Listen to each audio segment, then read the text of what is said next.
Nation, what's going on? Shark Gaming here, back with another video, and in today's video I'm going to be showing you guys 3 defending tips on how to defend like a pro in eFootball 2023 mobile. Let's go. So first I have to talk about the first tip.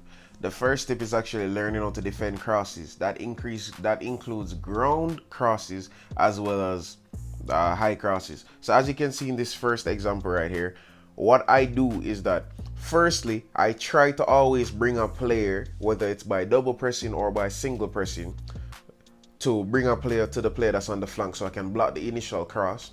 If I'm unable to do that, what I do is I switch the player to the player that would more than likely block the shot. So as you can see right here, I'm controlling Nesta while double pressing Roberto Carlos on the flank. That isn't really feasible because the cross has already been made. So now what I have to do is I have to switch because I'm using manual switching. So the manual switching now allows me to switch to Tomori, who, as you can see by the arrow on his head, he's actually the next person that's supposed to collect the ball. So I switch to him and I try to reach the ball before Mbappe. If I'm unable to reach the ball before Mbappe, all I'll try to do is just try to either slide tackle him or at least try to just block the shot. If the guy is good enough and he reaches the ball first, either the first time shot is gonna score, or he's gonna do a bit of skill and get either a penalty, or he's gonna get space to score the goal. So not every single time that you try this method it will work. I'm just trying to be completely honest with you guys. So as you guys can see, I completely well, I guess blocked the passing lane and I was able to counter attack. This is just another example of how to stop a ground cross as well. As you can see, some people just play extremely well and they play the ball over on the flank. Right here now, this is another situation where, as you can see, the player that I'm controlling, the midfielder Pedro Gonzalez, he has the ball, or at least not has the ball, he has the player, but he's behind him. So now I have to switch to this player that is a little bit beside him to the right. But this player now isn't there to, I guess, try to tackle him, you know. What I realize is that because he's about to pass the ball, I have to switch extremely quick and then I have to slide tackle. The slide tackle now is 50-50 because if dude does a high cross, like if he does a lobbed cross, then that slide tackle is basically irrelevant. But seeing that he does a ground cross now, the slide tackle allows me to intercept the ball. So the slide tackle actually acted as something to, I guess I would say, block the ground cross per se. It blocked the passing lane, as you can see right here. So it was very effective. But if he had gotten a lobbed cross in, at least I'd have two more defenders that are blocking the Mbappe that would have a better chance at blocking the high cross. So that slide tackle was just instincts on how to block the cross, and as you can see, he still didn't score, so it was effective.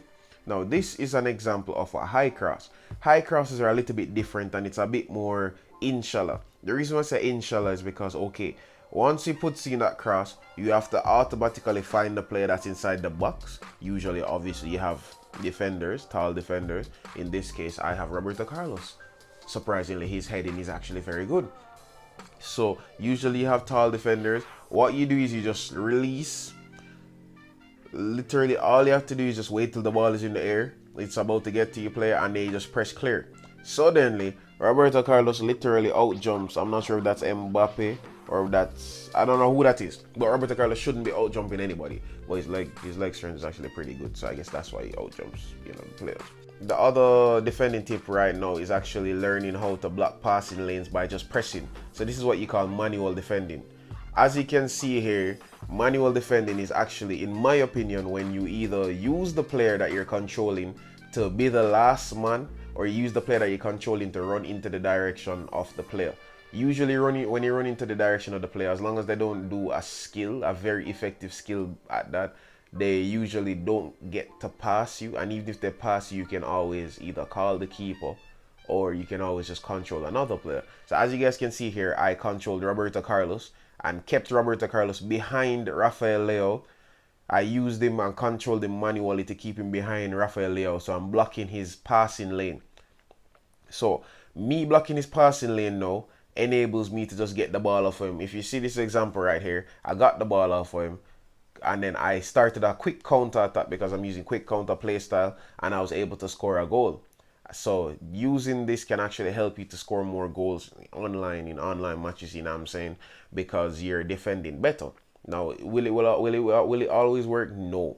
Roberto Carlos, as you can see here, I immediately I use Alessandro Nesta. Yeah, I use him to now I'm using him to just bring him back so I can block the lane, because now I have a player on the flank that I have to worry about, but the player on the flank would have to pass Nesta to get a shot off. So because I'm holding back Nesta right there, my second defender now can make the tackle with me feeling safe, because at least I have a defender back. So whether this guy decides to take a shot, no, whether this guy decides to dribble down or he decides to pass the ball on the flank, Nesta is in a better place to defend, rather than if I had committed with Nesta and then opened the space for his winger. So if I commit with Nesta right here and come closer to Gapco, then Gapco would all he'd have to do is literally just pass the ball over to the flank. And once he passed the ball over to the flank player would be completely free and he'd be able to get off a shot. So that's not what you want. So literally what you have to do is just take the shot. I mean, just dress back a bit, let the second defender do its work, and then you get the ball forward. So as you guys can see, this also enables for another counter attack. Obviously it wasn't the most effective counter attack, but a goal does come from it, because I do score a lot of goals, especially by crossing in the ball. It's just that kind of killed it down right there, and now I'm just going to cross in the ball first time with Roberto Carlos. York is going to head it in, and that's a goal. So it's not even, but because I defended well, that's exactly why I got the opportunity to score. This is just another example of how, like, okay, look at this. This is when I made a mistake right here when I committed with Tomori a bit much, where I tried to intercept the ball right here. I tried to go into the passing lane. I was unable to collect the pass. So because I was unable to collect the pass, I decided that, hey, I already made the mistake with Tomori. I need to switch to this player that's in the middle. So I switched to Alessandro Nesta, and I realized that he was about to take the shot. So I slid. So just like all the example that I showed you guys earlier, I slid into the direction of the ball. I didn't slide into the player. I slid into the direction that the shot was going to be taken. It's a 50-50, because it's either it's going to score a screamer or you're going to block the shot. You know what I'm saying? And sometimes you can do this perfectly and they still end up scoring a goal. So it really doesn't matter, honestly. But as you guys can see, I saw that he was about to take the shot and I literally just slid into the direction of the shot. Some opponents won't give you that much time on the ball. I'm not going to, be completely, I'm going to be completely honest with you. As you guys can see here, I made a mistake, so I just switched to the player that was in front. This is actually the third tip. The third tip now is actually learn how to double press. You don't double press all the time, because double pressing actually brings a lot of players out of position. But as you guys can see here, I wasn't getting the ball, but I still have to commit to bringing a player back. So I committed to bringing Nesta back. So I'm tracking this player.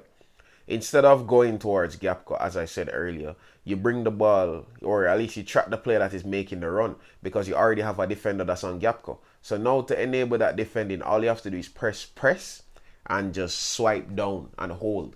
So now you are manual defending and blocking the passing lane that Gapco has to this player right here. So you're holding back and you're bringing Nesta back, while you're also simultaneously defending with the second defender. So that second defender now gets off a tackle, or gets off a challenge, or at least puts him under pressure, so he has to release the ball quicker. And guess who's in the space of the pass? Nesta, because I was manual defending him into such a way that he would get through the passing lane just like that.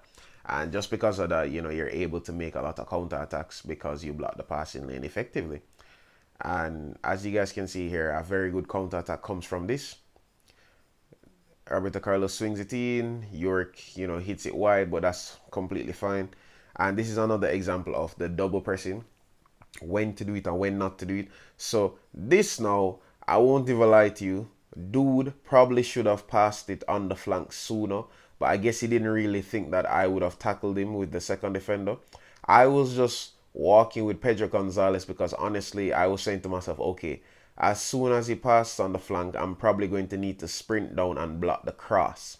So I wasn't really medsing the wing, because if you try to block every single pass in this game, all you're going to do is just be running like a headless chicken. So sometimes you have to sacrifice a play, make him play it on the flank. Because more than likely the flank play, nothing's going to come out of it. So let him play it on the flank. So I was like, okay, he's going to play it on the flank. But I saw a player heading towards his player. So I just pressed the double press button, or the double press action. And the double press action enabled me to get the pass. As you guys can see, easily got the pass, and there I was, you know, about to make a counter attack just as easy as that. But as I said, I hope you guys enjoyed this video. The three methods are literally defending crosses better, manual defending, or how to manual defend, and when to use pass and go. Not pass and go, when to use double pressing. I don't know why I would say pass and go right there, but I'm not editing that out. So yeah, thank you guys for watching.